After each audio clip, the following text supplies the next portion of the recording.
서울 금천구 출신의 최기상 위원입니다.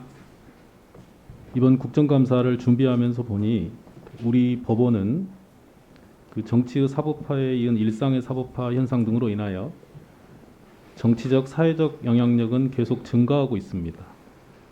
그런데 개별 재판 수행의 속도와 효율은 낮아졌다고 보여졌고요. 이에 법관들에게 헌법상 책임을 다할 것을 요구하는 국민들의 목소리는 더욱 커졌습니다. 그럼에도 아쉽게도 여전히 법관들의 성찰은 법관의 독립 안에 주로 머물러 있고, 오히려 외부에서 보기에는 그들만의 리그는 로스쿨 시대를 맞아 더욱 강고해졌다, 이런 평가를 내릴 수 있을 것 같습니다. 그 대부분의 법관들이 성실히 직무를 수행하고 있음을 잘 알고 있기에 이런 평가를 하면서도 안타까움이 더욱 큽니다. 그만큼 법관들이 생각하고 느끼는 것 훨씬 이상으로 국민들의 삶은 힘들고 법원에 대한 기대와 책무에 대한 요구는 크다는 것을 뜻한다고 보여집니다. 저는 우선 그 신속이 생명인 가압류 관련 재판의 개선 필요에 관해서 말씀드리겠습니다. 아시다시피 가압류는 채권자가 본안 소송에 앞서 채무자의 재산을 긴급히 보전할 필요가 있을 때 행하는 것입니다. 가압류가 늦어지면 채권자는 정작 본안 소송에 이기고도 집행할 채무자의 재산이 없어 채권의 만족을 얻을 수 없게 됩니다. 그래서 가압류 재판은 무엇보다도 신속을 생명으로 합니다. 근데 최근 10년간 법원의 가압류 처리 현황을 보니까 신속성과는 거리가 멀게 보인다는 통계가 잡혔습니다. 나아가서 또 잘못된 가압류는 신속하게 취소가 되어야만이 채무자에게 피해가 없을 텐데요. 우리 김웅준 서울 남부법원장께 질문 드리고자 합니다. 그 가압류 이의 재판, 가압류 취소 재판이 장기화되면 말씀드렸다시피 채무자의 피해가 이루 말할 수 없습니다. 특히 은행 예금 등 채권이 가압류된 경우에는 생계나 생업 등을 위협할 정도에 이르게 됩니다. 그래서 그 10년 동안의 통계를 좀 살펴보았는데요. 가압류 취소 신청 사건의 경우에 10년간 전국 법원 평균 처리 일수가 57일 정도인데 서울 남부지방법원이 68일 정도로 소요돼서 21일 차이가 났습니다. 가장 빠른 법원하고 평균하고는 12일 정도 차이가 났는데요. 그래서 그 이유를 좀 살펴봤더니 지금 그 가압류 취소 및 이의 사건을 개정하는 재판부가 올해 8번 내지 9번 정도 개정을 한 걸로 보여져서 한 달에 한 번 정도 개정을 하지 않으신가, 이런 걱정이 되었습니다. 아마도 개정 일수가 작기 때문에 이런 결과가 나온 것 같은데요. 혹시 법원장께서 이 부분에 관해서 살펴보신 적이 있으신지 먼저 말씀을 해주십시오. 네, 이번 국감 때 자료 요청을 받고 저희도 확인했습니다. 아마 재판부에서는 가압류 이의나 취소 사건을 한꺼번에 모아서 한 달에 한 번씩 신문기를 열고 있는 것으로 확인이 되었습니다. 네. 어떻습니까? 그 취소 사건, 이의식 사건의 그 개정 일수를 한 달에 2번 정도라도 늘리면 이 통계는 훨씬 더 나아질 거고, 특히 잘못된 가압류로 인한 채무자의 피해 구제가 신속하게 이루어질 수 있을 것 같습니다만 법원장님의 평가는 어떠신가요? 일단은 존경하는 최 의원님 지적을 최근에 들어서야 알게 되었고요.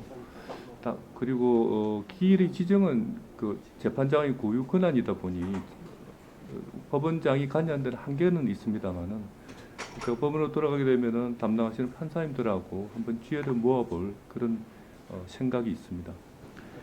예, 이런 말씀을 드리는 이유는 제가 서울중앙법원에서 이 가압류 이의 취소 사건의 재판도 담당을 했었습니다. 근데 저 역시 송구하게도 당시에 한 달에 한 번 정도만 개정을 못했는데요.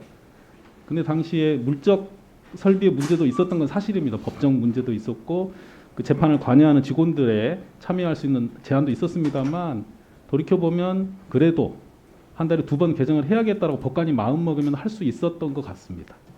그럼에도 불구하고 동료들도 다 한 달에 한 번 개정하고 있었고 다른 법원의 사정도 비슷하다는 이유로 노력을 하지 못했던 게 저도 좀 생각이 났고요. 근데 당시에 그 재판의 지연으로 인한 피해를 호소하는 당사자분들 참 많으셨던 기억이 나서요. 우리 남부 법원장님뿐만이 아니라 다른 법원장님들, 특히 중앙 법원장님께서도 가서 살펴주셔서 혹시 법관들이 개정을 원하고 있는데 다른 설비들 그리고 직원들의 보조가 부족한 부분이 있다면 적어도 한 달에 2번 이상은 재판을 해야 되지 않을까라는 생각이 들어서 특별히 말씀을 드립니다. 특히 중앙 원장님 한번 검토해 주시겠습니까? 네, 말씀 취지 그것이 우리 법원의 그 인적, 물적 그런 자원을 어떻게 효율적으로 배분할지를 포함해서 그 판사님들과 함께 지혜를 모아보겠습니다. 예, 감사합니다. 그리고 관련하여서 한 번 더 여쭙고 싶은 우리 고등법원장님을 제외한 지방법원장님들께 여쭤볼 테니까 죄송하지만 손을 한번 들어주시기 바랍니다. 혹시 지방법원장님들 중에서 법정에서 변론을 여는 재판을 직접 담당하시는 법원장님들 계시면 잠깐 손 한번 들어주시겠습니까? 예. 그 이전에 다른 법원의 국정감사 때도 말씀을 드렸습니다만 원장님들이 사법행정 업무 바쁘시다는 거 저도 잘 알고 있고 중요하다는 거 알고 있습니다만 사건 처리의 속도나 효율에서 많이 힘들어지고 있어서 저는 법원장님들께서 아주 작은 규모라 하더라도 일부 사건을 담당을 해주신다면 그게 우리 사법행정에서 법관들에게 미치는 효과는 아주 클 거다라고 생각을 하고 대외적으로도 국민들께서 느끼시는 법원의 의지나 신뢰도 측면에서도 의미가 크다고 생각이 들어서 말씀을 드리고 있습니다. 그래서 혹시 국정감사 이후에 각 법원의 상호분담 사정을 살피셔서 또 특별히 어려운 사건을 맡아주시면 더 감사하겠습니다. 그동안 30년 가량 재판을 하신 법원장님들께서 일선에 우리 소장 판사들이 어려워하는 사건들 일부 받으셔서 해결해 주신다면 그건 역시 당사자뿐만이 아니라 법원의 일선 법관들에게도 큰 힘이 되고 우리 법관들이 좋은 재판을 위한 성찰을 같이 해야 되는 문화가 많이 약해지고 있다는 걱정을 합니다만 그 선두에서 법원장님들이 하실 수 있는 가장 중요한 일이 일부 재판을 담당해 주시는 것부터 출발해야 되지 않을까 생각을 합니다. 뭐 대표로 우리 북부원장님 어떠십니까? 의견이 있으면 잠깐만 답변을 해주시면 감사하겠습니다. 예, 사실 사법행정 업무가 단순히 어떤 시간이라든지 업무의 양으로 가늠할 수는 없지만 또 다른 형태로 해가지고 법관 그 업무에 참여할 수 있는지 여부를 검토해 보겠습니다. 네, 수고하셨습니다. 다음은 존경하는 김남국 위원님 질의해 주시기 바랍니다. 예,